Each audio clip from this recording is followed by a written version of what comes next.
It is time for our weekly arts and culture segment, and for that, we have our culture correspondent Song Yoo-jin in the studio with us. Welcome, Yoo-jin. Good evening, Jung-min. So what do you have for us today? Well, Jung-min, one of cinema's biggest events is currently taking place in the southern French city of Cannes, and as many of you may know, the annual Cannes International Film Festival just kicked off on May 16th, and there's only one day left since the festival closes down. And last year, Korean cinema really saw great success with director Park Chan-wook winning the Best Director Award and also actor Song Kang-ho winning the Best Actor Award.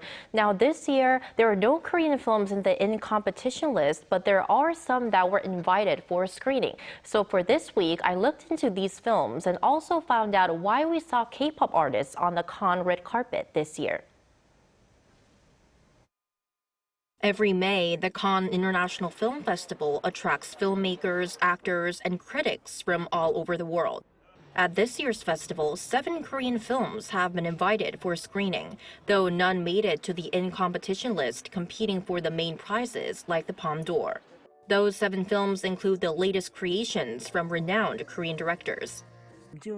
Director Kim Ji-yoon's Cobweb features actor Song Kang-ho, marking his 8th film at Cannes. In Our Day by director Hong Sang-soo has been selected as the closing film of the director's fortnight. Cobweb follows a movie director obsessed with reshooting the ending of his film, battling censorship. In Our Day tells the story of a woman's encounter with her cousin during her stay at a friend's home. The rest of Korea's Cannes lineup this year introduces new faces and emerging talent. The remaining 5 directors are either newcomers or making their debut at Cannes. This is exciting because Cannes will continue to pay attention to them and invite their works in the future too. Hopeless by Kim Chang-hoon, starring rookie Hong Sa-bin and star actor Song Joong-ki, is about a teenage boy trying to escape his violent neighbors. Sleep by Yoo Jae-sun, featuring actor Lee Sun-gyun from Parasite, tells the story of a newlywed couple whose lives take a terrifying turn due to the husband's strange behavior when he is asleep. Both are contending for the Camera d'Or award that recognizes films by first-time directors. There are 2 student directors too, Hwang Hae-in and Seo Jung-mi. Hwang's Hole won the second prize in the Last Cinef category for works by film school students. And it's not just films. The star-studded Cannes red carpet also witnessed the presence of Korean stars, including Blackpink's Jennie and Rosé and girl group aespa.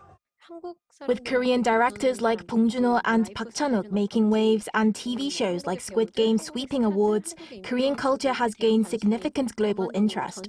Cannes itself has evolved, with Korean content and stars taking center stage.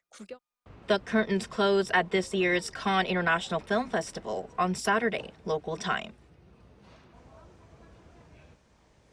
Eugene just can't wait to see who will be scooping the Camera d'Or. And when can we know the results, and tell us about this year's Cannes in general? Well, first of all, the results, the winner of the Camera d'Or will be announced on Saturday local time. So here in Korea, we'll be able to know who's the winner by Sunday at the latest. And talking about the in-competition category of this year's Cannes Festival, which I didn't mention in my report, but it's garnering a lot of attention because all the main prizes will be given to the nominees of the in-competition category. 21 films made it to the list this year, and out of them, 5 were directed by directors who've already won the festival's highest honor, which is the Palme d'Or, and one of them is The Old Oak by 2-time Palme d'Or winner British director Ken Loach. And this is actually Loach's 15th film to make it to the in-competition list, which is the most for any director in the event's 76-year history. And there's also Monster by Japanese director Koreeda Hirokatsu, who directed Broker, and that's the movie that gave Song Kang-ho the Best Actor Award last year at Cannes. Yes, and we will have to wait and see who takes home the main prizes. And Yoo-jin, tell us about some of the more interesting, exciting moments for this year. Well, to first talk about the trend, we're continuing to see streaming platform series and TV shows making their premiere at Cannes. And one of them is the HBO Max series, The Idol, which featured Blackpink's Jennie that premiered at the Cannes International Film Festival a few days ago. And one expert I talked to really told me that this kind of signifies a merging of what would be more traditional media platforms like movies, screen in theaters, and relatively new emerging culture consumption trends like Netflix. a phenomenon that has really gained momentum following the global COVID-19 pandemic. And I also really have to say one of the most attention-grabbing moments at this year's Cannes Festival, and that was American actor Harrison Ford being surprised with the honorary Palme d'Or Award for Lifetime Achievement. And this very moment happened before the screening of the actor's latest and final Indiana Jones film last Thursday. And Harrison Ford has been playing this character since 1981, so it's been more than 40 years. So what a legacy and what a journey. What a journey. Our culture correspondent, Song Yoo-jin, thank you. Thank you.